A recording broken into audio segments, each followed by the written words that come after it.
Oi, gente, tudo bem? Tenho uma pergunta para vocês. Alguma vez vocês pararam para imaginar o que pode haver dentro de uma casa de passarinho? Tipo aquelas de João de Barro. Bom, eu nunca fiz isso, mas eu conheço duas crianças que fizeram e eu já vou mostrar para vocês. Aguardem!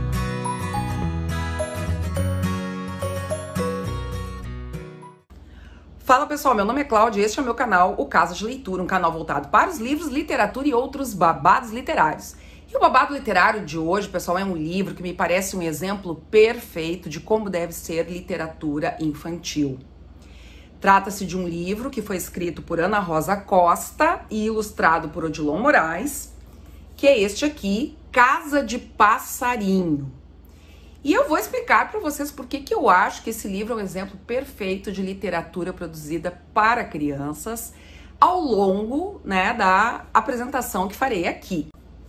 Então vejam, pessoal, que já na capa nós temos aqui um passarinho. Tem alguma coisa diferente? Ele é igual aos outros? O que vocês percebem? É claro que eu estou aqui falando agora para professores e para pais, que pretendem fazer uma mediação de leitura qualificada, com um acervo de qualidade.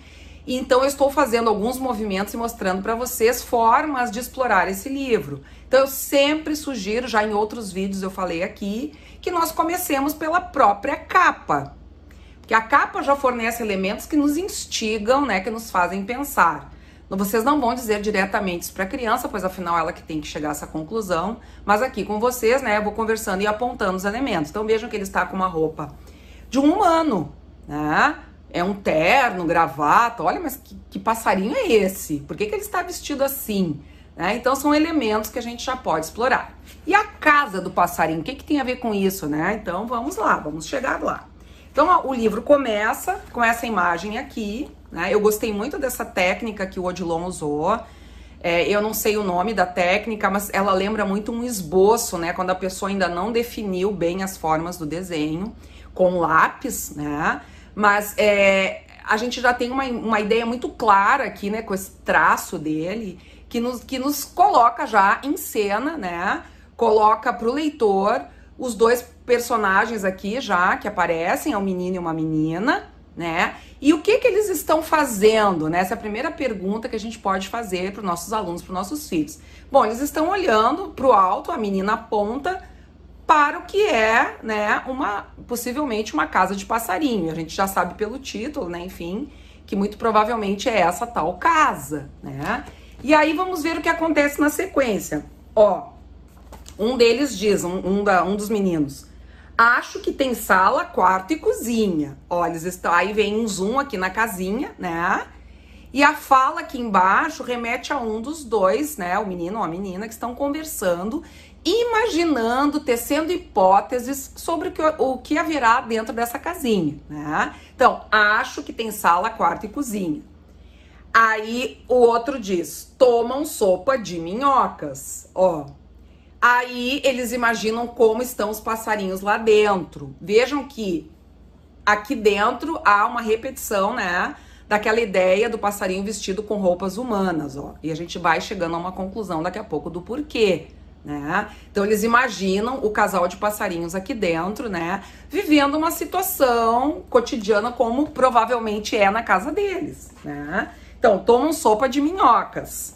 Acho que é de formiga. Eu vi o amarelo carregar uma ontem, Então, olha só que legal. Quando sai da casa do passarinho, o passarinho está no seu formato natural, E aí, na fala de uma das crianças, a gente descobre que, então, um deles é de que cor? Amarelo, porque ela fala: o amarelo, eu vi o amarelo carregar uma ontem. E esse ontem já nos situa.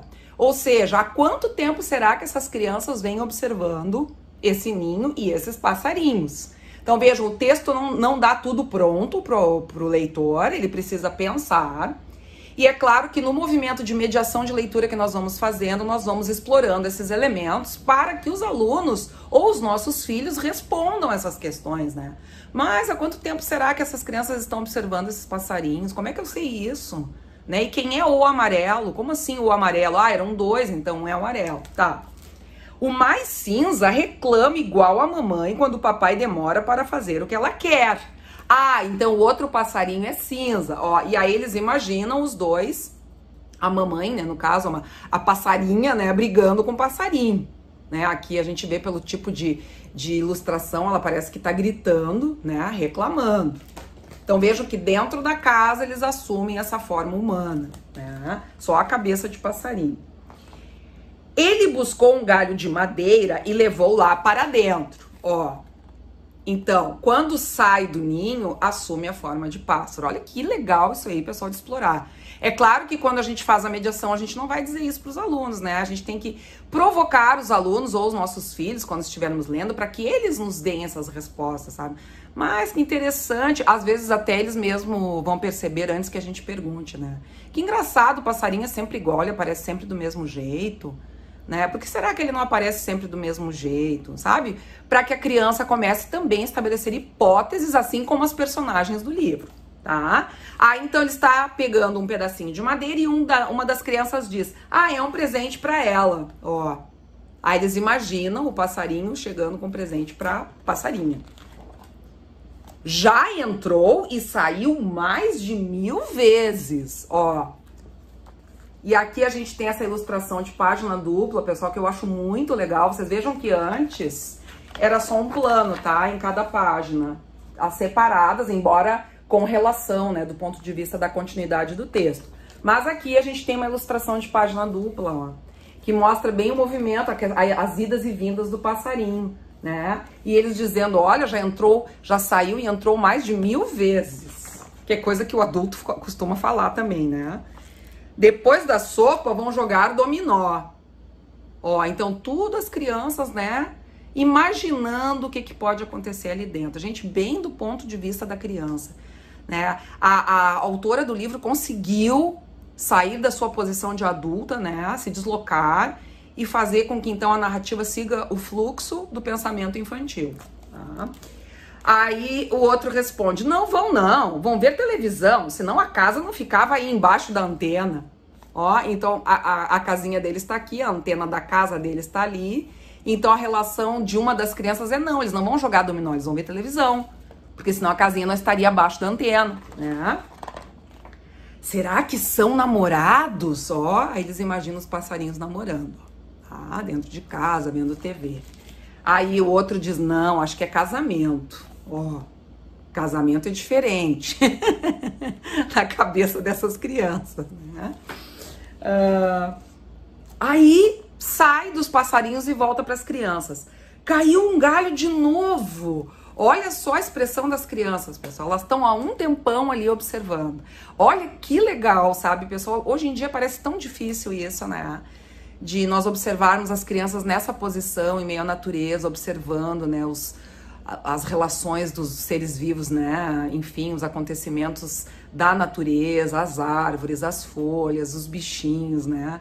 Então, isso aqui eu achei muito legal, né, esse ponto de vista, que ele é muito parecido com a minha infância, né. Na minha infância eu vivia esse tipo de coisa, a gente ficava horas examinando bichinhos e acontecimentos ali, né, como eu digo, ocorrências, né, entre eles, no meio das folhagens, das flores. Então eu achei muito legal, e olha a expressão de curiosidade delas, né. Olha, caiu um galho de novo. Ah, estão fazendo faxina. Ó a relação deles, né, então o galinho caiu porque eles estão limpando a casa, ó. Tá? Aí depois, será festa? Quer dizer, será que estão arrumando porque vai ter festa? E aí vocês vejam que quando entra na casa, as crianças transportam, né, para sua imaginação ocorrências da sua vida de humanos, né, do seu dia a dia, das suas vivências. Eles ativam seu repertório, como a gente chama de conhecimento enciclopédico, né? Quem diz isso é Dominique Manguenot, um pesquisador francês. Então elas ativam esse conhecimento que elas já têm de mundo, de tudo que elas já viram, já leram, etc., para fazer essas relações. E o ilustrador mostra muito bem, né, esse contraponto. Vai ter docinhos de banana e mamão. Viu os dois pegando as frutas no quintal. Ó, sai da casinha, de novo são passarinhos, né, como a gente conhece, pegando as frutinhas, e eles já relacionam com a história da festa, tá? Vai ter música também, porque... Por que que vai ter música? Essa é uma pergunta boa pra gente fazer para os nossos alunos e para os nossos filhos enquanto a gente está mediando essa leitura. Olha ali o passarinho cantando, ó, tá? Por isso que vai ter música. Todo dia de manhã ele canta e canta, acho que está ensaiando, ó. Aí aparece ele na frente do espelho no banheiro, né, reproduzindo aquela cena, né, que é muito comum, né, das pessoas cantarem no banheiro, né? Aí eu achei esse livro genial, pessoal, genial. Olha, tem alguma coisa saindo, ó, as crianças, sempre a voz das crianças, né, narrando os acontecimentos, ó, tem alguma coisa saindo. É pequeno igual ao cinza, ó. E aí na ilustração seguinte a gente já tem uma pista de quem é esse pequeno, né? Vamos ver na outra página. É um bebê passarinho. Ai, gente, olha que amor. Ai, eu fico tão emocionada. Ai, é uma gracinha. Olha só, de camisetinha, né? E aí, do lado de fora, ó, viva, viva! Olha só as crianças gritando, viva, viva! Eu não é assim, pessoal, quando a gente vê um passarinho no ninho. Eu já tive a oportunidade de ver passarinhos alimentando os seus filhotes no ninho, gente. É uma coisa impressionante. E a gente fica encantado como a natureza é sábia, como a natureza é magnífica, como ela é grandiosa. E como, de certa forma, tem relação com a gente, né? Do ponto de vista das coisas que a gente vive. Por exemplo, eles têm filhotes, nós temos nossos filhos, eles alimentam, nós também alimentamos, né? Se a gente percebesse, pessoal, como tudo tá integrado, né? De uma forma tão importante, né? O que a gente chama de biofilia, né? Esse amor à vida. Então, esse livro traz muito disso também, né? E aí, as crianças, viva, viva, ele vai... Reticências. Voou! Ó, e aí a gente, embora tenha dois planos separados, né? A gente não vê aqui o passarinho, mas vê aqui, ó. Então, entendendo que ele saiu daqui e foi pra lá. Imagina a alegria das crianças vendo esse passarinho voando, né? Aí depois tem reticências, ó, tem uma pausa, porque quer dizer que aquele episódio dos passarinhos parou lá, terminou. Olha, uma formiga carregando uma folha. Ó, agora elas têm uma outra coisa que despertou curiosidade nelas, uma formiga. E aí a gente vê as pernas das crianças, né, nesse plano mostrando a formiga lá embaixo. Será que vai ter casamento? Ó, aí eles imaginam a formiga, né, carregando a folha é o buquê, né? E aí começa um novo enredo. Ah, pessoal. Então, assim, gente, o que eu tenho pra dizer desse livro? Esse livro é simplesmente fantástico. Eu adoro esse termo, né? As pessoas, tudo ela acha fantástico. Bom, eu acho mesmo, né? É um livro que mostra exatamente, então, retomando o que eu disse, né? Aquela ideia de que é preciso que a ilustração e o texto, né, dialoguem. Em primeiro lugar é isso, né? Muito embora nem sempre isso aconteça, né? A gente tem uma teórica sobre a ilustração, que é desse livro aqui, ó, Sophie van der Linden, Para Ler o Livro Ilustrado. É um livro sensacional para a gente entender essas questões da ilustração. E ela diz pra gente, né, que as ilustrações, elas podem funcionar junto com o texto, pessoal, a partir de 3 tipos de relação. Ou de disjunção, ou de colaboração, ou de redundância. Então, assim, ó, redundância é quando a ilustração diz exatamente a mesma coisa que o texto. Tanto que se a gente tirasse as ilustrações, elas não fariam falta. Então, elas seriam quase como um adorno, assim, para deixar o livro, enfim, mais colorido e tal, né? A colaborativa, a relação colaborativa é quando a ilustração e o texto entram em sintonia e se complementam. E a de disjunção é quando existe uma relação antagônica, né, contraditória entre a ilustração e o texto. Parece óbvio, né, pessoal, que nesse caso aqui nós temos a colaboração, né? Em primeiro lugar, a ilustração, ela não só repete, né, aquilo que a gente está observando, não só repete aquilo que as crianças estão imaginando, mas levam os sentidos para muito além, né? Vejam quantas relações a gente precisa estabelecer para entender, por exemplo, por que os passarinhos em alguns momentos estão vestidos como humanos e em outras não. Tá?